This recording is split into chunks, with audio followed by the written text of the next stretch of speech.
Data को display कराने के कौन कौन से तरीके होते हैं। तो इसमें मुख्य रूप से 4 तरीके होते हैं। एक तो इनर एचटीएमएल या इनर टेक्स्ट, दूसरा है डॉक्यूमेंट डॉट राइट मेथड, तीसरा है window dot alert method,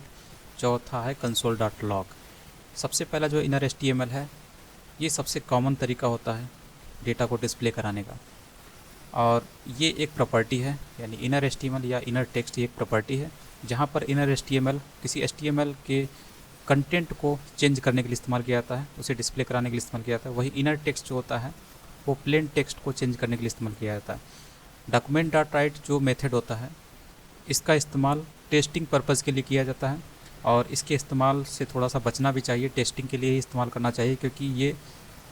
window load होने के बाद अगर आपने लास्ट में इस मेथड को रखा है तो उस विंडो में जितने भी एचटीएमएल एलिमेंट हैं उन सभी का डेटा ये डिलीट कर देता है, इसलिए केवल इसको सावधानी से इस्तेमाल करना चाहिए। इसके बाद है विंडो डॉट अलर्ट। ये मेथड क्या काम करता है, ये ब्राउज़र में अलर्ट जारी करने के लिए इस्तेमाल किया जाता है, यानी कि आपकी विंडो ऑब्जेक्ट में जो आप विंडो ओपन करते हैं उसमें अलर्ट बॉक्स अगर आपको जनरेट कराना है तो यहाँ पर आप विंडो डॉट अलर्ट मेथड का इस्तेमाल करते हैं। उसके बाद है console dot log. Console dot log का इस्तेमाल डिबगिंग पर्पज़ के लिए किया जाता है, यानी कि हर एक स्टेप पे जहाँ जहाँ पे आप जो जो काम कर रहे हैं उसको आप देखना चाहते हैं कि कैसा काम हो रहा है, तो वहाँ पर आप कंसोल डॉट लॉग का इस्तेमाल करके डिबग कर सकते हैं, अपने पेज में जो एरर है उसको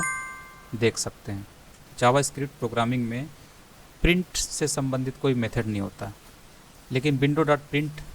इसका एक्सेप्शन है, जहाँ पर अगर किसी विंडो यानी कि ब्राउज़र के किसी कंटेंट को आप प्रिंट कराना चाहते हैं तो वहाँ पर आप विंडो डॉट प्रिंट मेथड का इस्तेमाल कर सकते हैं, लेकिन जनरली प्रिंट नाम का कोई मेथड यहाँ पर एग्जिस्ट नहीं करता।